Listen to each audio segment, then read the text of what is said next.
वृश्चिक राशि वालों के लिए कैसा रहेगा ग्रहों का योग। ओम देवी प्रपन्नाति हरे प्रसीद प्रसीद मातर जगतोऽखिलस्य प्रसीद विश्वेश्वरी पाहि विश्वं त्वमेश्वरी देवी चराचरस्य शरणागत दीनार्थ परित्राण परायणे सर्वशार्ति हरे देवी नारायणी नमोस्तुते। नमस्कार, स्वागत है आचार्य विक्रमादित्य आपके साथ हूँ और आज का ग्रहों का योग आपको समझ लेना चाहिए। देखिए, जनवरी के मध्यकाल में ग्रहों का योग बड़ा ही विशेष बना हुआ है। यदि वृश्चिक राशि वालों के लिए बात करें तो कई उन्नति के योग बनेंगे और खास तौर पे आपके लिए समय बड़ा उन्नति का आगे बढ़ने वाला समय दिखाई देता है। ग्रहों का परिवर्तन जिस प्रकार से आपकी राशि में बनकर आ रहा है, कई ग्रह परिवर्तन की तरफ जा रहे हैं और ये आपके लिए विशेष तौर पर कई प्रकार के अच्छे सुंदर योग बनाने के रास्ते बनाते दिखाई दे रहे हैं। ओवरऑल यदि हम बात करें कि जनवरी का मध्यकाल आपके लिए कई मामलों में बड़ा अच्छा दिखाई देता है और आपके लिए आगे बढ़ने के सुंदर चांसेस बन सकते हैं। अच्छे से आपको लगकर काम करने की ज़रूरत है, बहुत सुंदर योग बनेंगे। देखिए, ग्रहों का योग जिस प्रकार का बन रहा है, सूर्य परिवर्तन की तरफ जा रहे हैं इस जनवरी के मध्यकाल में, शुक्र परिवर्तन की तरफ जा रहे हैं, मंगल बड़ा विशेष परिवर्तन की तरफ आ रहे हैं। आपकी राशि के अनुसार से यदि बात करें तो मंगल पिछले करीब 5-6 महीनों से जिस स्थिति में थे, अस्त सूर्य के साथ चल ही रहे थे, अब जनवरी के मध्यकाल में वो उदय होकर बहुत सुंदर तरीके से कार्य करने की स्थिति में आ जाएंगे। तो ऐसे में आपके लिए समय बहुत उचित है, हिम्मत भी जगेगी और बहुत सारे कार्यों में जो आपको लग रहा था कि आपके साथ नहीं हो रहा है, अच्छा नहीं हो रहा है, आप हिम्मत नहीं जाग पा रही थी, वो सब देखेंगे कि महत्वपूर्ण परिवर्तन आपके साथ होने के योग बन रहे हैं। ऐसे में ग्रहों के योग भी बड़े विचित्र हैं। संक्रांति का योग पड़ रहा है, संक्रांति रविवार की पड़ रही है और संक्रांति जो सूर्य परिवर्तन हो रहा है रविवार के दिन हो रहा है। तो रविवार के दिन संक्रांति जब पड़ती है तो हृदय नाम का योग बन जाता है। लेकिन इस बार समस्या दूसरी है कि रविवार के साथ के दिन ही मकर संक्रांति भी है और रविवार के दिन ही कर्क संक्रांति भी पड़ी थी। तो दो संक्रांति यदि रविवार के दिन पड़ जाती है तो राष्ट्र के दृष्टिकोण से, राजनेताओं के दृष्टिकोण से ये योग बड़ा घातक हो जाता है। और कहा जाता है कि राज्य के दृष्टिकोण से ऐसे में कई प्रकार के महत्वपूर्ण योग परेशानी के योग बन सकते हैं। यान खान दुर्घटना बन के योग बन सकते हैं, प्राकृतिक आपदाओं के योग बन सकते हैं, कई प्रकार की समस्याओं को उत्पन्न करने वाले योग बन सकते हैं। भूकंप इत्यादि प्राकृतिक आपदाओं के संबंध में और साथ साथ अनैतिकता के संबंध में बहुत सारे कष्ट होने के योग दिखाई देते हैं। और यदि हम बात करें कि जनवरी के अंदर बहुत सारे ग्रह सूर्य के आसपास एकत्र हो रहे हैं, इस बार देखें तो सूर्य जब मकर राशि में प्रवेश कर जाएंगे तो उसके आसपास आगे शनि, पीछे मंगल, शुक्र, बुध, कई प्रकार के ग्रहों का योग आसपास जो हो रहा है वो कई प्रकार से अशुभ है, शुभ नहीं है। और ये विशेष तौर पर योग देता है कुघटनाओं का, घटना चक्र, परेशानी करने के योग दे सकते हैं, कीर्ति में कलंक लगाने के योग बना सकते हैं। तो ऐसे में बहुत सावधानी के साथ आपको समझ लेना चाहिए ग्रहों का योग आपके लिए क्या करने वाला है। देखिए, वृश्चिक राशि वालों 11 जनवरी के लिए हम बात करें तो उस दिन अमावस्या तिथि है और साथ साथ गुरुवार है, धनु राशि में चंद्रमा चल रहे हैं और आपकी राशि के अनुसार से यदि बात करें तो ग्रहों योग बहुत अच्छे योग बना रहे हैं। बस ध्यान ये रखना है कि जो लोग शादीशुदा हैं वो अपने विशेष तौर पर जितना अपने जीवन साथी को प्रसन्न रखेंगे उतना ज़्यादा आपके जीवन में आगे बढ़ने के सुंदर योग बन सकते हैं। तो ध्यान रखिए, जीवन साथी को प्रसन्न रखते हुए कार्य करने का प्रयास करें, आपके लिए सबसे सुंदर योग यही रहेगा। अमावस्या है, अपने पितरों के निमित्त ब्राह्मणों को भोजन यदि करा दें तो बहुत सुंदर रहेगा, लाभ के योग बनेंगे। और ऐसे में आपको ध्यान रखते हुए कार्य करना है, बस केवल नेगेटिविटी नहीं पालनी है। विचारों में जितना नेगेटिव आएगा ना विचार, उतना ज़्यादा जीवन में कष्ट होने के योग बन जाएंगे। इच्छाधारी योग चल रहा है इन दिनों आपकी राशि के अनुसार। सीधी हम बात करें कुंभ, विशेष तौर पे वृश्चिक राशि वालों के लिए जितना नेगेटिव सोचोगे वो नेगेटिव उतना घटना शुरू हो जाएगा। पॉजिटिव अच्छी बातें सोचने का प्रयास कीजिए। ये सुंदर चाबी हमने आपको बता दिया है। उपाय, कुछ उपाय करो ना करो, बस अपने अंदर पॉजिटिव बात, नेगेटिव बात नहीं कि जाऊँगा पता नहीं क्या होगा, कैसे होगा। अरे सब अच्छा होगा, सब बढ़िया आप कर सकते हैं। कैसी भी स्थिति खराब होगी, आपके अंदर शक्ति है, मंगल आपके उदय होने जा रहे हैं। अरे आपको बिल्कुल शक्ति संपन्न होकर सामने वाले को आप बहुत अच्छे से काम इम्प्रेस करके काम करवाने की लाने के योग बन रहे हैं। तो जनवरी के मध्यकाल में आपको पॉजिटिव रहते हुए कार्य करने की ज़रूरत है। देखिए, सब विशेष तौर पर पॉजिटिविटी के साथ काम कर पाएंगे आप।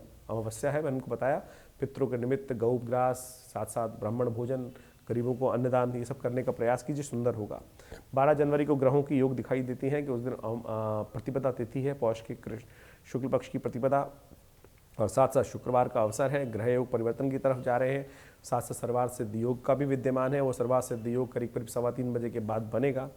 और ग्रह योग आपके लिए अच्छे हैं, आपके विशेष तौर पर शुभ समय को दिखाते हैं। आप उन्नति के योग बना सकते हैं, विशेष तौर पर पराक्रम अच्छा करते दिखाई दे रहे हैं। बस ध्यान ये रखना है कि कुछ गलत लोग, गलत दोस्त आपको अपने काम में फंसा सकते हैं और आपका टाइम खराब कर सकते हैं। बस उससे बचते हुए कार्य करने की ज़रूरत है।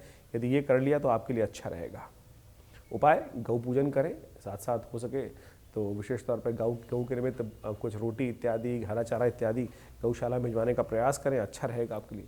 13 जनवरी को द्वितीया तिथि है और साथ साथ शनिवार का अवसर है और लोहड़ी का सुंदर पर्व है, बहुत सुंदर तरीके से पंजाब क्षेत्र में जो मनाया जाता है और ये समस्त प्रकार के कष्टों को दूर करने वाला योग बनाएगा और आपके लिए बड़ी अच्छे से स्थितियां बन सकती हैं। भगवान सूर्य का दर्शन कर कर आप सुंदर तरीके से इस कार्य को करने का प्रयास करें। ग्रह योग आपके लिए अनुकूल बने हुए, अच्छे से आपके लिए समय लाभ दे रहे हैं, पराक्रम का लाभ आपको मिल सकता है। ऐसे में कोशिश ये करें कि आप शनिवार के निमित्त उड़द की दाल का दान, गर्म वस्त्रों का दान करना आपके लिए अच्छा रहेगा। 14 तारीख को ग्रह योग आपके परिवर्तन की तरफ आएंगे और ये परिवर्तन आपके लिए अच्छे लाभ बनाने की स्थिति उत्पन्न कर सकता है और अच्छी स्थिति, आगे बढ़ने की स्थिति दे सकता है। ऐसे में आपको इस समय का पूर्ण यूटिलाइज करने का प्रयास करना चाहिए। बस थोड़ा स्वास्थ्य का ध्यान रखिएगा, थोड़ा खर्चे ध्यान रखते हुए कार्य, अननेसेसरी खर्चे ना पालें, इस बात का ध्यान रखते हुए कार्य करें। पेट संबंधित रोग और थोड़े परेशान करने के योग बना सकते हैं। तो ऐसे में अच्छा ये है कि आप विशेष तौर पर शनि के निमित्त खास तौर पर ध्यान रखते हुए कार्य करें। शनि के वार के निमित्त कुछ दान पुण्य कर लें, उड़द की दाल का दान कर लें, वो अच्छा रहेगा। 14 जनवरी के दिन बात करें तो उस दिन संक्रांति का सुंदर पर्व पड़ रहा है, रविवार का अवसर है। कुंभ में विशेष तौर पर चंद्रमा प्रवेश कर रहे हैं और मकर राशि में सूर्य प्रवेश करेंगे। मकर राशि में सूर्य का ये परिवर्तन जो मकर संक्रांति का हो रहा है, ये हो रहा है करीब करीब सुबह 4 बजे, यानी अगले दिन सुबह 12 बजने के बाद रात्रि में अगले दिन सुबह 4 बजे के आसपास होगा, तो पुण्य उसका अगले दिन माना जाएगा। लेकिन संक्रांति वास्तविक तौर पर रविवार को ही पड़ रही है, तो हृदय नाम का योग तो बन ही गया। तो ऐसे में इसका शुभ लाभ लेने के लिए भगवान सूर्य का दर्शन करना ये सब अच्छा रहेगा। हो सके तो नमक का दान करें, हो सके तो विशेष तौर पर भगवान सूर्य को अर्घ अवश्य दें। ये सब चीज़ें कर कर आप सुंदर तरीके से लाभ ले सकते हैं। और बहुत, लेकिन एक बात ध्यान रखिए, नए कार्य आरंभ करने के लिए दिन अच्छा नहीं, क्योंकि चतुर्थी उस दिन क्षय हो गई है। तृतीया और चतुर्थी का दोनों संयुक्त रूप से योग पड़ रहा है। तो ऐसे में ध्यान रखते हुए देखिए, एक बात समझ लें, हम लोग कई बार बता रहे हैं इस बात को कि मकर संक्रांति का जो योग है वो पड़ रहा है कि रात सुबह 4:44 के आसपास। तो संक्रांति का पुण्य सोमवार के दिन ही मनाया जाना चाहिए, वो श्रेष्ठ योग है। तो उसको इस बात से ही समझते हुए कार्य करने का प्रयास करना चाहिए। कई लोग 14 तारीख को ही मकर संक्रांति का पुण्य मान रहे हैं, तो हमारा ज्ञान उसमें ये कहता है कि यदि संक्रांति जो है सूर्यास्त के बाद मध्य रात्रि के उपरांत हो रही है तो उसका पुण्य अगले दिन ही होगा और उसमें कोई दोष नहीं है। कई लोग कह रहे हैं 14 को ही मनानी चाहिए संक्रांति, नहीं, ऐसा नहीं है। सूर्य जब परिवर्तन जाएंगे उसके बाद ही तो संक्रांति पुण्य जब मिलेगा। अगले दिन सूर्य, मलिन सूर्य जब अस्त हुए एक दिन पहले, तो वो सूर्य की संक्रांति अगले दिन ही मानी जानी चाहिए। इसको शास्त्र में वर्णित है और शास्त्र के अनुसार से ही बात है, तो उसका ध्यान रखते हुए कार्य करें। 15 जनवरी को पंचमी तिथि है, साथ साथ चंद्रवार है और साथ साथ उस दिन संक्रांति का पुण्यकाल भी है। तो ऐसे में दान पुण्य स्नान सब हमारे शास्त्र में कहा गया है, दान पुण्य और यज्ञ इत्यादि सब करने का प्रयास कीजिए, तो सब कल्याण के योग बनेंगे। गर्म वस्त्रों का दान, साथ साथ खिचड़ी का दान, मूंगफली का दान, गच्चक इत्यादि का दान, तिल का दान, ये सबसे श्रेष्ठ कहे गए हैं। ग्रहों के हिसाब से यदि हम बात करें तो आपके लिए अच्छा योग बनेगा। आगे बढ़ने के सुंदर मार्ग प्रशस्त हो रहे हैं, विचारों में पॉजिटिविटी आने के योग बन सकते हैं। सूर्य का ये परिवर्तन आपके लिए बड़ा महत्वपूर्ण रहेगा, अच्छा रहेगा, आगे बढ़ने के मार्ग प्रशस्त करेगा और सुंदर तरीके से आगे बढ़ते हुए आपको कार्य भी करने का प्रयास करना चाहिए। यदि 16 जनवरी की हम बात करें तो उस दिन षष्ठी तिथि है, मंगलवार का अवसर है। ग्रहों का योग परिवर्तन की तरफ जाएगा और ये परिवर्तन आपके लिए यदि हम बात करें तो कई सारे सुंदर योग निर्माण करता दिखाई दे रहा है।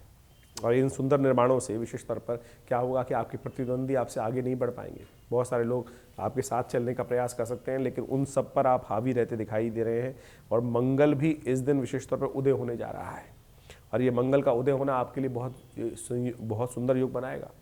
आपके धन को एकत्र करने के, सेविंग्स को बढ़ाने के, आपकी हिम्मत को प्रशस्त करने के सुंदर योग ग्रह योग के अनुसार से बनते दिखाई दे रहे हैं। और ऐसे में हनुमान चालीसा का सुंदर पाठ करना भी आपके लिए बड़ा शिष्ट रहेगा। 17 जनवरी को यदि हम बात करें तो उस दिन बुधवार का अवसर और रेवती नक्षत्र विद्यमान है।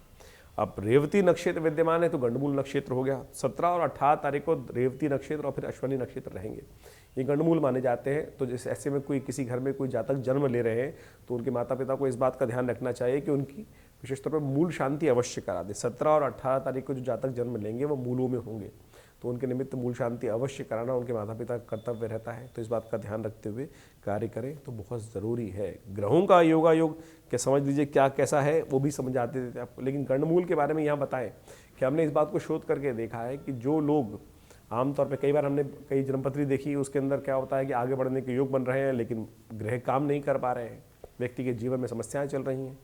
जब हमने एनालाइज करने का प्रयास किया तो उस व्यक्ति ने अपनी मूल शांति कराई नहीं थी, उनके माता पिता ने मूल शांति कराई नहीं। और जब हमने उस व्यक्ति के बारे में जन्म देख के जन्मपत्री मूल शांति कराई तो उसके बाद 27 दिन का यज्ञ किया गया और साथ साथ मूल शांति का प्रयोग हुआ। उसके बाद मूल शांति के बाद एकदम ग्रहों ने परिवर्तन धीरे धीरे और विदिन 6 मंथ्स कहाँ व्यक्ति गया। तो इस बात का ध्यान रखना चाहिए कि मूल शांति शास्त्रों वर्णन जो है इसको अवश्य कराते हुए इसका लाभ मिलता है। तो समझ लीजिए इन तिथियों को इसलिए हम वर्णित करने का यहाँ बात कर रहे हैं कि ये बहुत महत्वपूर्ण चीज़ है। तो 17 जनवरी को यदि हम बात करें तो उस दिन ग्रहों का योग आपकी बड़ा अनुकूल बना है, आगे बढ़ने का मार्ग प्रशस्त कर रहा है। सुंदर तरीके से आप अपने कार्यों में रहें और ज़्यादा मीन मेक ना निकालें, चिंता ना करें, अच्छा रहेगा ग्रहों का योग आपके लिए। ऐसे में गणेश जी के निमित्त विशेष तौर पर पूजन करना, भगवान शंकर को बेलपत्र चढ़ाना, ये सुंदर उपाय हैं, इनको अवश्य करिए। 18 जनवरी को ग्रहों का योग दिखाता है कि उस दिन अष्टमी तिथि है, दुर्गा अष्टमी का सुंदर योग पड़ रहा है और बृहस्पतिवार का अवसर है। चंद्रमा मेष राशि में प्रवेश कर जाएंगे और साथ साथ भद्रा रहेगी सुबह 9:25 तक। तो सुबह 9:25 तक नया कार्य को छोड़ दीजिए, उसके बाद सर्वार्थ सिद्ध योग का निर्माण होगा। ऐसे में नए कार्यों में करना, बहुत अच्छा शक्ति लगाना बहुत अच्छे योग बनाएगा आपके लिए।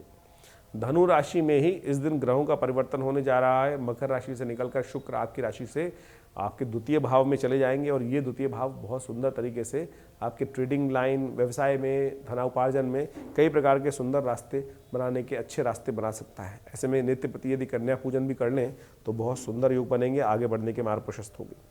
19 जनवरी को ग्रह गणना दिखाती है, नौमी की तिथि है, साथ साथ शुक्रवार का अवसर है और रवि योग सुबह से विद्यमान है और ग्रहों का योग आपके लिए थोड़ा सा भारी होता दिखाई दे रहा है। स्वास्थ्य का ध्यान रखते हुए कार्य कीजिएगा। अननेसेसरी के लोग आपको परेशान करने की स्थिति उत्पन्न कर सकते हैं, तो ऐसे में बहुत विशेष तौर पर ध्यान रखते हुए कार्य करने की ज़रूरत है। चावल का दान करना ये बहुत अच्छा रहेगा। खीर का बनाकर गरीबों में वितरण करना, मंदिर में भोग लगाना, और ये आपके लिए बहुत सुंदर उपाय है। इनका लाभ लेते हुए काम करने का प्रयास कीजिए और बेकार के झगड़ों से बचने का प्रयास कीजिएगा। 20 जनवरी की यदि हम बात करें, दशमी तिथि शनिवार का अवसर, ग्रहों का योग परिवर्तन की तरफ जाएगा। सुबह से आपके लिए पॉजिटिव समय आरंभ होगा और बहुत सारी चीज़ों में महत्वपूर्ण चीज़ें बहुत समझ में आने लगेंगी। चीज़ें जैसे 2 दिन आपके लिए थोड़े वीक थे, लेकिन अब ग्रहों का योग परिवर्तन की तरफ जा रहा है 20 जनवरी से, और ये परिवर्तन आपके लिए बड़ा महत्वपूर्ण रास्ता, लाभ देने के योग प्रशस्त कर रहा है। तो इसका समय का लाभ लेते हुए कार्य करेंगे तो बहुत सुंदर रहेगा आपके लिए। नमस्कार।